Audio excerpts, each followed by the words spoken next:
السلام عليكم ورحمة الله وبركاته. الحمد لله رب العالمين والصلاة والسلام على سيدنا محمد وعلى آله وصحابه وأتباعه أجمعين، أما بعد. أعوذ بالله من الشيطان الرجيم. بسم الله الرحمن الرحيم. تبارك الذي بيده الملك وهو على كل شيء قدير. وقال نبينا محمد رسول الله صلى الله عليه وسلم: الدين نصيحة. صدق الله مولانا العظيم وصدق رسوله النبي الكريم، ونحن على ذلك من الشاهدين والشاكرين والحمد لله رب العالمين. எல்லா புகழும் அல்லாஹ் ஒருவனுக்கே உரித்தாகுக. அருமை நாயகம் முஹம்மது ரசூலுல்லாஹ் ஸல்லல்லாஹு அலைஹி வஸல்லம் அவர்கள் மீதும், நற்பாக்கியங்கள் நிறைந்த ரசூலுல்லாவின் குடும்பத்தார்கள், சஹாபா பெருமக்கள், தாபிஈன்கள், தபஅ தாபிஈன்கள், நாதாக்கள், சுஹதாக்கள், சாலிஹீன்கள், நல்லவர்கள் நம் அனைவர்கள் மீதும் அல்லாஹுவின் சாந்தியும் சமாதானமும் என்றென்றும் நின்று நிலவட்டுமாக. ஆமீன். ரப்பல் ஆலமீன் பாக்கியமான பரக்கத்தான ஜும்மாவின் பொருட்டால் நம்முடைய வாழ்க்கையை செழிப்பாக்குவானாக. ஆமீன். கண்ணியத்திற்கும் மரியாதைக்கும் உரிய ஜமாத்தார்களே, பெரியோர்களே, சகோதரர்களே, அல்லாஹ்வின் கிருபையால் அல்லாஹ்வுடைய கட்டளையான ஜும்மாவில் ஜும்மா தொழுகையை நிறைவேற்றுவதற்காக நாம் எல்லாம் அமர்ந்திருக்கிறோம். இந்த ஜும்மாவுடைய நல்ல நேரத்தில் நபிகள் நாயகம் ஸல்லல்லாஹு அலைஹி வஸல்லம் அவர்கள் குறித்து ஒவ்வொரு வாரமும் ஜும்மாவில் நாம் பேசி வருகிறோம். இந்த வாரமும் பரக்கத்தான பெருமானார் ஸல்லல்லாஹு அலைஹி வஸல்லம் என்ற தலைப்பின் கீழ் பிரயோஜனம் தரக்கூடிய சில விஷயங்களை பேசுவதற்காக, கேட்பதற்காக நாம் இருக்கிறோம். அருமையானவர்களே, அல்லாஹ் குர்ஆனில் தன்னை பற்றி சொல்கிற போது தபாரக்கல்லதி பியதிஹில் முல்க், 29வது ஜுஸுவினுடைய ஆரம்பமே இப்படித்தான். தபாரக்கல்லதி பியதிஹில் முல்க், யாருடைய கையிலே ஆட்சி இருக்கிறதோ அப்படிப்பட்ட அல்லாஹ் பரக்கத்து பொருந்தியவன் என்று இந்த ஆயத்திற்கு அர்த்தம். இந்த ஆயத்திலிருந்து நமக்கு என்ன தெரிகிறது? அல்லாஹ் பரக்கத்தானவன். ஒட்டுமொத்த உலகத்திற்குமே அவன்தான் பரக்கத்தை தர வேண்டும். அவன் கொடுக்காவிட்டால் பரக்கத் யாருடைய வாழ்க்கையிலும் இருக்காது. அப்ப அல்லாஹ் தன்னை பற்றி அறிமுகப்படுத்துகிற போது பரக்கத்தானவன் என்று அறிமுகப்படுத்துகிறான். அதே போல எப்படி அல்லாஹ் பரக்கத்தானவனாக இருக்கிறானோ, அல்லாஹ்வுடைய படைப்புகளில் மிக சிறந்த படைப்பு மனித படைப்பு. அந்த மனிதர்களிலேயே மிக சிறந்தவர்கள் நபிகள் நாயகம் ஸல்லல்லாஹு அலைஹி வஸல்லம் அவர்களும் பரக்கத்தானவர்கள் தான். எந்த அளவு பரக்கத்? பேசினால் பரக்கத், அவர்கள் பார்த்தால் பரக்கத், அவர்களுடைய உடல் முழுக்க பரக்கத். அவர்கள் ஏதாவது ஒரு பகுதிக்கு செல்கிறார்கள் என்றால் அந்த பகுதியில் ஒரு பரக்கத். வாழ்க்கையில் அனுபவித்தார்கள் சஹாபாக்கள். நபி ஸல்லல்லாஹு அலைஹி வஸல்லம் அவர்களுடைய முழுமையான பரக்கத்தை முழுமையாக அனுபவித்தவர்கள் முழுக்க முழுக்க உலகத்தில் சஹாபாக்களுடைய கூட்டம். அதனால்தான் மனைவியோடு இருக்கிற நேரத்தை விட, பிள்ளைகளோடு இருக்கிற நேரத்தை விட, வியாபாரத்தில் சஹாபாக்கள் கழிக்கிற நேரங்களை விட நபிகள் நாயகம் ஸல்லல்லாஹு அலைஹி வஸல்லம் அவர்களோடு நேரத்தை அதிகமாக சஹாபாக்கள் கழித்தார்கள் என்றால் என்ன காரணம்? அந்த பரக்கத்தை உணர்ந்த காரணம், ரசூலுடைய பரக்கத்தை விளங்கிய காரணம், அனுபவித்த காரணம். இன்றைக்கு நம்மோடு ரசூலுல்லாஹ் இல்லை, அதனால் ரசூலுடைய பரக்கத்து நமக்கு தெரியாமல் இருக்கிறது. இதுதான் உண்மை, யதார்த்தம். குறைந்தபட்சம் இது போன்ற பயான்களின் மூலமாவது நாம் ரசூல் ஸல்லல்லாஹு அலைஹி வஸல்லம் அவர்களுடைய பரக்கத்தை பற்றி நாம் தெரிந்து கொள்ள வேண்டும். அருமையானவர்களே, ஒரு ஆளை பிடிச்சி போயிருச்சுன்னா அவருக்கு எது பிடிக்கும் எது பிடிக்காது, அவருக்கு எந்த கலர் பிடிக்கும் எந்த சாப்பாடு பிடிக்கும் தெரிஞ்சுக்கிறோமா இல்லையா? நாம் ஈமான் கொள்வதற்கு, இங்கே ஈமான்தாரியாக முஸ்லீமாக வாழ்வதற்கு மிக முக்கிய காரணமாக இருந்த நபிகள் நாயகம் ஸல்லல்லாஹு அலைஹி வஸல்லம் அவர்களுடைய பரக்கத்தை நாம் தெரிந்து கொள்வதற்கு ஆர்வம் கொண்ட மூமின்களாக முதலில் நம்மை நாம் மாற்ற வேண்டும். சமூகத்தில் எவ்வளவோ பிரச்சனை இருக்குது, அதையெல்லாம் தெரிந்து கொள்கிறோம். இணையதளங்களின் மூலமாக, ஃபேஸ்புக்குகளின் மூலமாக, வாட்ஸ்அப்புகளின் மூலமாக, ட்விட்டர்களின் மூலமாக, இல்லையா? ஆனால் அதுவெல்லாம் நமக்கு பிரயோஜனமா? இல்லை. நபி ஸல்லல்லாஹு அலைஹி வஸல்லம் அவர்களுடைய வாழ்க்கையை பற்றி தெரிந்து கொள்வது, அவருடைய பரக்கத்தை பற்றி நாம் அறிந்து கொள்வது, ரசூலின் மீது நாம் வைத்திருக்கிற அந்த காதலை, அந்த அன்பை, அந்த இஷ்க் என்கிற முஹப்பத்தை அது அதிகரிக்க செய்யும். அது உலகத்திலும் நமக்கு பிரயோஜனம், நாளை இன்ஷா அல்லாஹ் மறுமையிலும் நமக்கு பிரயோஜனம். எந்த அளவு ரசூலுல்லாஹ் பரக்கத்து பொருந்தியவர்களாக இருந்தார்கள். பரக்கத்துன்னா நம்ம நினைக்கிற பரக்கத்து என்ன தெரியுமா? இன்னைக்கு வியாபாரத்தில் 100 ரூபா லாபம் கிடைச்சா நாளைக்கு 200 ரூபா கிடைக்கணும், இன்னைக்கு 500 ரூபா கிடைச்சா நாளைக்கு 1000 ரூபா கிடைக்கணும், இன்னைக்கு 1000 ரூபா சம்பாதிக்கிறோம் நாளைக்கு ஒரு 1100. இதுதான் பரக்கத்து என்று நாம் நினைக்கிறோம். ஆனால் பரக்கத் என்பது அப்படி அல்ல, அது அல்ல. பரக்கத்துனா என்ன தெரியுமா?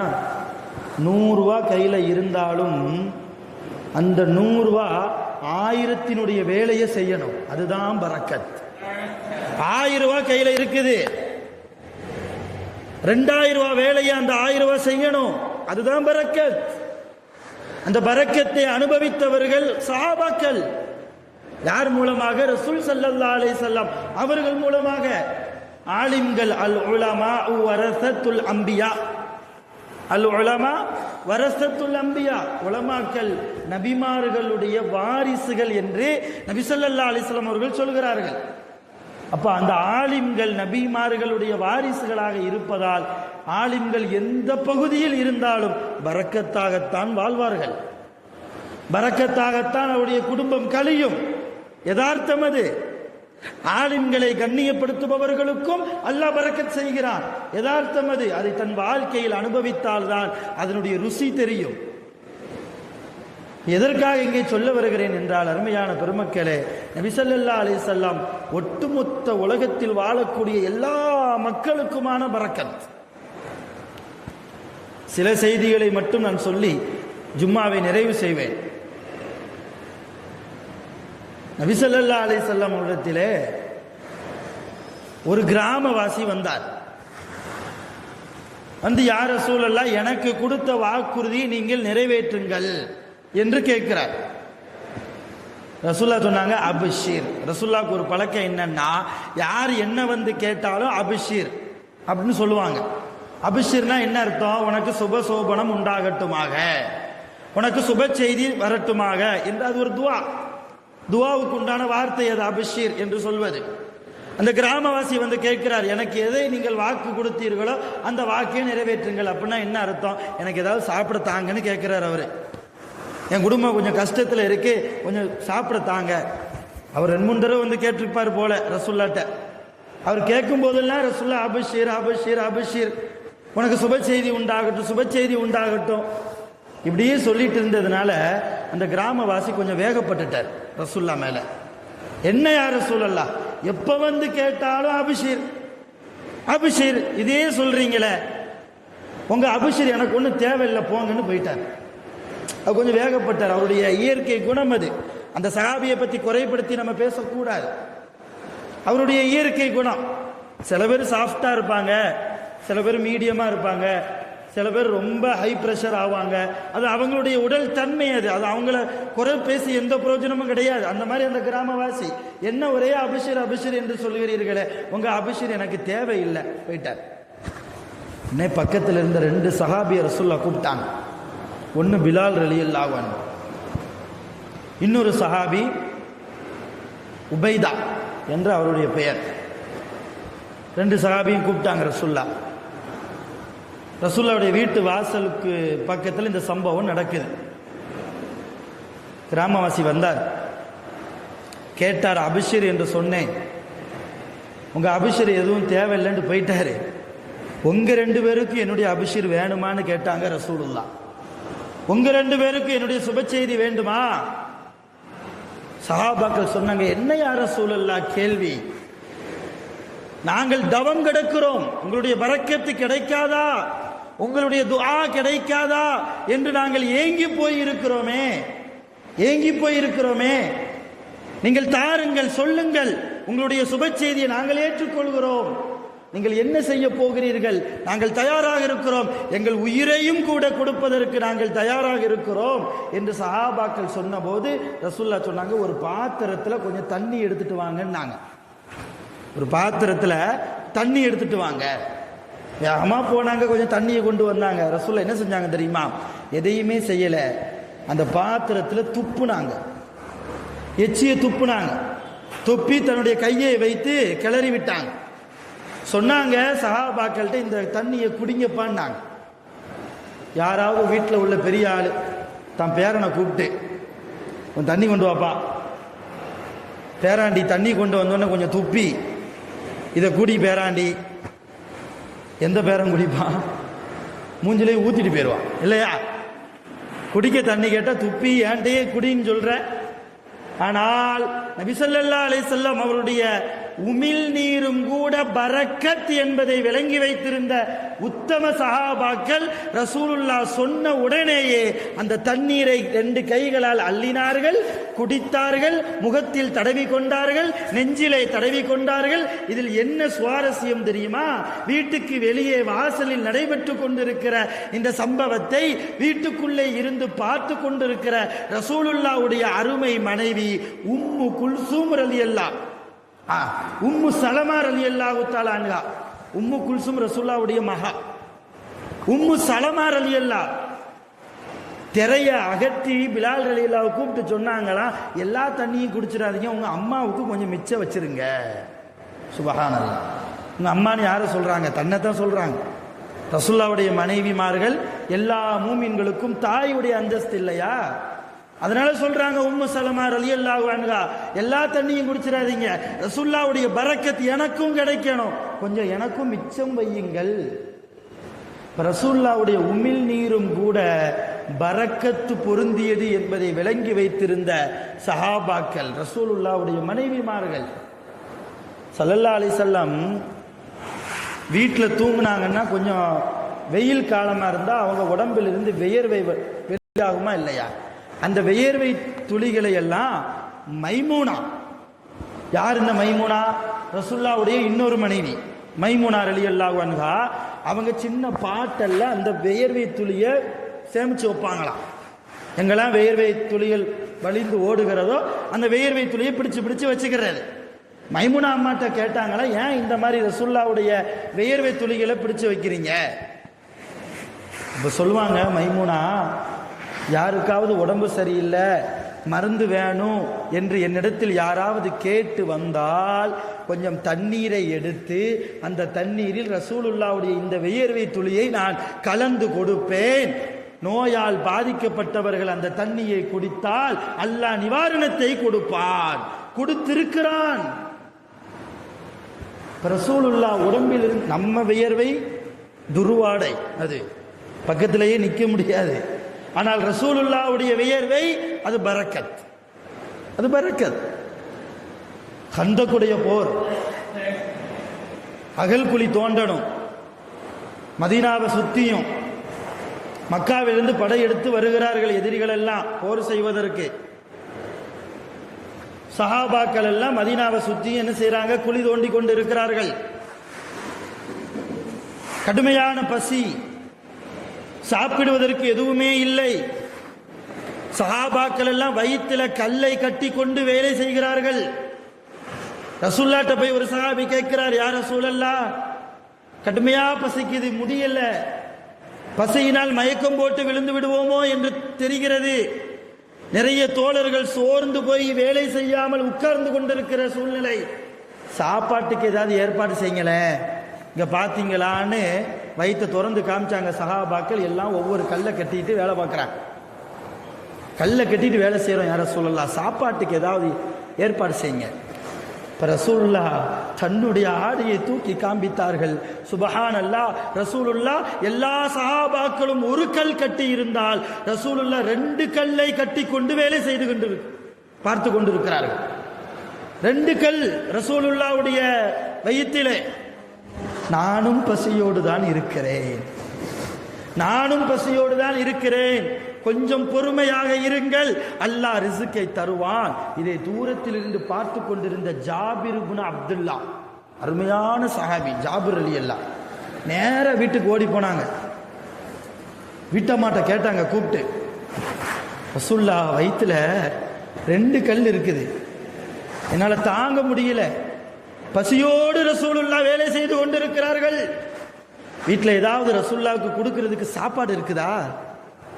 அந்த அம்மா சொன்னாங்க, ஜாபிர் ரலியல்லாஹுடைய மனைவி, ஒரு சின்ன ஆடு இருக்குது, அந்த ஆட்டை நேற்று நம்ம வெட்டினோம், கறியாக்கி சாப்பிட்டோம், அந்த கறியில் கொஞ்சம் கறியாக்காம வெறும் பச்சை கறியா இருக்குது, நீங்க ரசூலுல்லாவோடு சேர்த்து 2 சஹாபியை கூட்டுவாங்க, மொத்தம் 3 பேரா கூட்டுவாங்க, கொஞ்சம் மாவு இருக்குது, ரொட்டி சுட்டு வைக்கிறேன், அந்த கறியை ஒரு குழம்பா செஞ்சு வைக்கிறேன், ஒரு 3 பேரை மட்டும் கூட்டுவாங்க. ரசூல்லா ஒரு ஆளு, ரசூல்லாவோட 2 சஹாபி, 3 பேரை மட்டும் கூட்டு வந்துருங்க, எக்ஸ்ட்ரா கூட்டு வராதிங்க, சாப்பாடு இல்லை. ஏன்னா எல்லாருமே பசியோட இருக்கிறாங்க, ஆயிரக்கணக்கான சஹாபாக்கள், எல்லாரையும் கூட்டு வந்தா எங்க இருந்து சாப்பாடு போடுறது? 3 பேரை மட்டும் கூட்டுவாங்கன்னு அந்த அம்மா சொல்ல, நேர ஜாபிர் இப்னு அப்துல்லா சந்தோஷத்தோடு ஓடி போனார். ரசூலுல்லாவை தனியா கூப்பிட்டார். ரசூலுல்லாவுடைய காதுல ரகசியமா சொன்னார், யார் ரசூலல்லாஹ், நீங்க பசியோடு இருக்கிறீங்க, உங்க வயிற்றுல 2 கல் இருக்கிறத நான் பார்த்துட்டேன், என் வீட்டில் கொஞ்சம் சாப்பாடு தயாராகிக்கிட்டு இருக்குது, உங்களோட சேர்த்து 2 சஹாபியையும் கூட்டுவாங்க, நான் ஒரு ஆள், என் மனைவி ஒரு ஆள், 5 பேருக்கு உண்டான சாப்பாடு வீட்டில் தயாரா இருக்குது, உங்களோடு சேர்த்து 2 பேர், 3 பேரை மட்டும் கூட்டுவாங்க. ரசூல் என்ன செஞ்சாங்க தெரியுமா? உயர்ந்த ஒரு கல் மேல ஏறி நின்று, என் அருமை தோழர்களே, ஆயிரக்கணக்கான தோழர்கள் நிற்கிறாங்க, சஹாபாக்கள் எல்லாரையும் கூப்பிடுறாங்க ரசூலுல்லாஹ், என் அருமை சஹாபாக்களே, உங்களுக்கெல்லாம் இன்றைக்கு விருந்து இந்த ஜாபிர் உடைய வீட்டில் தயாராய் கொண்டிருக்கிறது, எல்லாரும் புறப்பட்டு வாங்கன்ட்டாங்க. இங்க ஜாபிர் ரலியல்லாஹுக்கு ஈரக்கொலையே இல்லை, கைகாலெல்லாம் நடுங்க ஆரம்பிச்சிருச்சு. ஏன்னா வீட்டில் 5 பேருக்கு தான் சாப்பாடு இருக்குது, தனக்கும் தன் மனைவிக்கும் சேர்த்து ரசூலுல்லாவோட கூட 2 பேரை கூட்டு வந்தாங்கன்னா மொத்தம் 5 பேருக்கு தான் சாப்பாடு இருக்குது. இங்க ஆயிரக்கணக்கான சஹாபாக்கள் வேலை பார்த்து கொண்டு இருக்கிறார்கள். ஜாபிர் ரலியல்லாஹு சொன்னாங்க, யார ரசூலுல்லாஹ், எல்லாத்தையும் கூப்பிடுறீங்களே, வீட்டில் சாப்பாடு அவ்வளோ இல்லை, எல்லாரையும் கூப்பிட்டா எப்படி? வேணா கூட ஒரு 2 பேரை வேணா சேர்த்துக்கோங்க, 5 பேர் வேணா வாங்க. இப்போ ரசூலுல்லாஹ் சொன்னாங்க, நீங்க வீட்டுக்கு போங்க, குழம்பு சட்டிய அடுப்புல இருந்து உங்க வீட்டம்மா இறக்கி வைக்க வேண்டாம், மாவு குழைச்சத ஒரு பாத்திரத்தில் போட்டு மூடுங்க, கொஞ்சம் கொஞ்சமா எடுத்து ரொட்டி சுட்டு சொல்லுங்க, அந்த பாத்திரம் மூடிய துறந்துட வேண்டாம், கொஞ்சம் எடுக்கணும், மறுபடியும் மூடிடணும், எடுக்கணும், மூடிடணும், அப்படியே ரொட்டியை சுட்டிக்கிட்டே இருக்கணும். இதை மட்டும் செய்யுங்க. சஹாபாக்களை கூட்டிட்டு நான் வர்றேன்னு ரசூலுல்லாஹ் கூட்டிட்டு போனாங்க. அல்லாஹு அக்பர். ரசூலுல்லாஹ் என்ன செஞ்சாங்க தெரியுமா? ஜாபிர் ரலியல்லாஹுடைய அடுப்படிக்கே நேரடியா போயிட்டாங்க, கிச்சனுக்கே நேரடியா போயிட்டாங்க. போய் ஒன்றும் செய்யல, தன்னுடைய உமிழ் நீரை எடுத்து அந்த குழம்பிலை விட்டார்கள், அந்த குழம்பு சட்டியில துப்புனாங்க, குழைத்து வைத்திருக்கிற மாவிலை துப்பினார்கள். எடுக்க எடுக்க வந்து கொண்டே இருந்தது, எடுக்க எடுக்க வந்து கொண்டே இருந்தது. ஆயிரக்கணக்கான சஹாபாக்கள் 5 பேர் சாப்பிடுற சாப்பாட்டை சாப்பிட்டார்கள். இதுதான் ரசூலுல்லாஹ்வுடைய பரக்கத். நம்புறதுக்கு கொஞ்சம் ஆச்சரியமா தான் இருக்கும், ஆனா நம்பித்தான் ஆகணும். நான் ஆதாரபூர்வமான ஹதீஸ், புகாரியில் பதிவு செய்யப்பட்ட ஆதாரபூர்வமான ஹதீஸ், நேரம் ரொம்ப குறைவா இருக்கிறதுனால நான் இந்த அரபி வாசகத்தை எல்லாம் தவிர்த்துட்டு மொழிபெயர்ப்பு செய்து கொண்டிருக்கிறேன், அவ்வளவுதான். நேரம் பரக்கத்தா இருந்தா அரபி வாசகத்தை கூட நம்ம சொல்லலாம். அந்த அளவு மிக ஆதாரபூர்வமான ரசூலுல்லாவுடைய பரக்கத்தை பதிவு செய்திருக்கிற விஷயங்களைத்தான் நான் உங்களுக்கு சொல்லிக் கொண்டிருக்கிறேன். அதே மாதிரி போருடைய சமயம் விடிஞ்சா போரு, இரவு நேரத்தில் ரசூலுல்லா சொல்கிறார்கள், காலையில் ஒரு மனிதருடைய கையிலே இஸ்லாத்தினுடைய கொடியை நான் கொடுப்பேன், அவர் மூலமாக இஸ்லாம் நாளை போரில் வெற்றி பெறும் என்று அறிவிச்சிட்டாங்க. மறுநாள் காலையில் சுபு தொழுகையில பார்த்தா சுபஹானல்லாஹ் பள்ளி ஃபுல்லா நிறைஞ்சிருக்கு. தொழுதுட்டு ரசூலுல்லா கொஞ்ச நேரம் பயான் பேசுவாங்க. அப்படி பயான் பேசும்போது எல்லா சஹாபாக்களுக்கும் ஒரு ஏக்கம் என்னன்னா, நம்ம கையில ரசூலுல்லா அந்த கொடியை தந்துட மாட்டாங்களா என்கிற ஏக்கம். எல்லாத்தையும் பார்த்துட்டு ரசூலுல்லா சொன்னாங்க, ஐனா அலி, அலியை எங்கன்னு கேட்டாங்க. அலி ரலியல்லாஹு யாரு? ரசூலுல்லாவுக்கு மருமகன். ஐனா அலி, அலி ரலியல்லாஹு எங்க? இப்போ சஹாபாக்கள் சொன்னாங்க, அவரு வந்தாரு, தொழுத உடனே போயிட்டாங்க. ஏன்னா அவர் கொஞ்சம் கண் வலி, அவர் கொஞ்சம் கண் வலி, அதனால் கண் வலியால் அவர் பாதிக்கப்பட்டு இருக்கிறார், கொஞ்சம் ரெஸ்ட் எடுக்கிறதுக்காண்டி அவர் போயிட்டாங்க. அலியை கூட்டு வாங்கன்னாங்க ரசூலுல்லாஹ். வீட்டில் போய் சஹாபாக்கள் கூட்டு வந்தாங்க, ஒன்றும் செய்யலை. நபி ஸல்லல்லாஹு அலைஹி வஸல்லம் தன்னுடைய எச்சிலை எடுத்து பிஸ்மில்லா சொல்லி அலி ரலியல்லாஹுடைய கண்ணிலே தடவினார்கள். சில நிமிடத்திலேயே கண்வலியும் போனது, கண்வலி இருந்த தடமும் போனது. சில பேருக்கு கண்வலி வந்தா, கண்வலி போயிட்டா கூட அந்த வலி வந்த அந்த நோய் வந்த தாக்கம் கொஞ்சம் இருக்கும் கண்ணில். என்னப்பா கண்வலி வந்துச்சா பார்த்தோன்னே கண்டுபிடிச்சிடலாம். ஆனா ரசூலுல்லாஹி ஸல்லல்லாஹு அலைஹி வஸல்லம் அவருடைய உமிழ் நீரினுடைய பரக்கத் எந்த அளவு, கண் வலியும் போனது, கண்வலி இருந்த அடையாளமும் போனது. இந்த அளவு ரசூல் ஸல்லல்லாஹு அலைஹி வஸல்லம் அவர்கள் வாழ்க்கையில் சஹாபாக்களுக்கு காட்டிய அற்புதங்கள் ஏராளம் ஏராளம், பரக்கத்துகள் ஏராளம் ஏராளம். அந்த பரக்கத்து பொருந்திய பெருமான் ஸல்லல்லாஹு அலைஹி வஸல்லம் அவர்களுடைய உம்மத்தில், சமூகத்தில் நாமும் அந்த ரசூலுல்லாவை தலைவராக ஏற்றிருக்கிற நாம் எந்த அளவு நம்முடைய வாழ்க்கையை சரி செய்யணும், எந்த அளவு ரசூலுல்லாவை நாம் பின்பற்றி வாழ வேண்டும், எந்த அளவு நாம் வாழ்ந்து கொண்டிருக்கிறோம். ஒன்றும் இல்லைங்க, வாசுதேவநல்லூர், இதுக்கு முன்னால நான் பணி செய்த ஊர், ஒரு திருமண நிகழ்வு. மாப்பிள்ளை வர்றார், கையில் பார்த்தா தங்க மோதிரம் போட்டிருக்கிறார், தங்க மோதிரம். நான் மஜ்லிஸ்லே வச்சு சொன்னேன், தங்கம் ஆண்களுக்கு ஹராம், பெண்களுக்கு தான் ஹலால். ஆண்களுக்கு வெள்ளி தான் ஹலால், தங்கம் போடக்கூடாது ஆண்கள். நான் சொன்னேன்ப்பா கலட்டி வச்சுக்க, உன் வீட்டம்மா கையில் போடு, அது பரக்கத். நீ போடக்கூடாதுப்பா, நீ ஒரு ஆண். கழட்டி வச்சுட்டார்.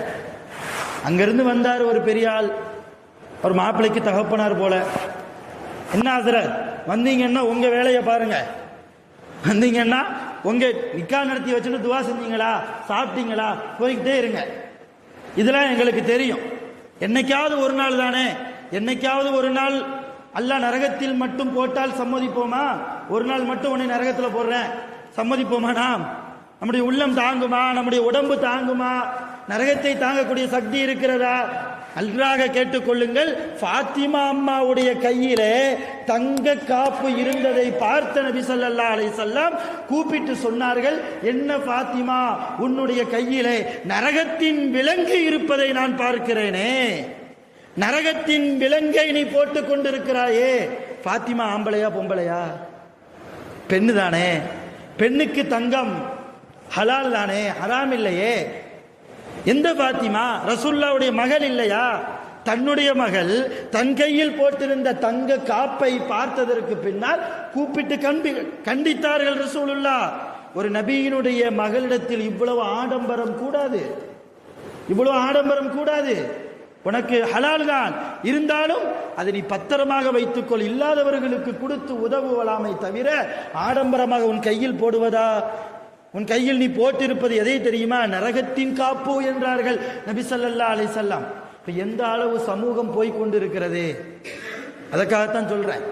அந்த பெரியவர் என்னை சத்தம் போட்டார், கடைசியில் அது வேற மாதிரி போயிருச்சு. அது ஒரு பக்கம் இருந்தாலும் கூட இஸ்லாமிய அறிவு இல்லாமல் எது ஹலால் எது ஹராம், ரசூலுல்லாஹ் காட்டி தந்த மார்க்கம் என்ன, எதுவுமே தெரியாத அளவுக்கு இன்றைக்கு முஸ்லிம் சமூகம் போய்கொண்டிருக்கிறது. அருமையான பெருமக்களே, நாமும் அந்த தவறான பாதையில் போய்விடக் கூடாது. பரக்கத்தான பெருமானார் ஸல்லல்லாஹு அலைஹி வஸல்லம் அவர்களுடைய வாழ்க்கையை நாம் நம்முடைய வாழ்க்கையாக ஆக்கி கொண்டு எடுத்து நடக்க வேண்டும். வல்ல ரஹ்மான் அதற்குண்டான எல்லா நல்ல சூழ்நிலைகளையும் நமக்கு அமைத்து தருவானாக. ஆகிரு தஅவானா அல்ஹம்துலில்லாஹி ரப்பில் ஆலமீன். அஸ்ஸலாமு அலைக்கும் வரஹ்மத்துல்லாஹி வபரகாத்துஹு.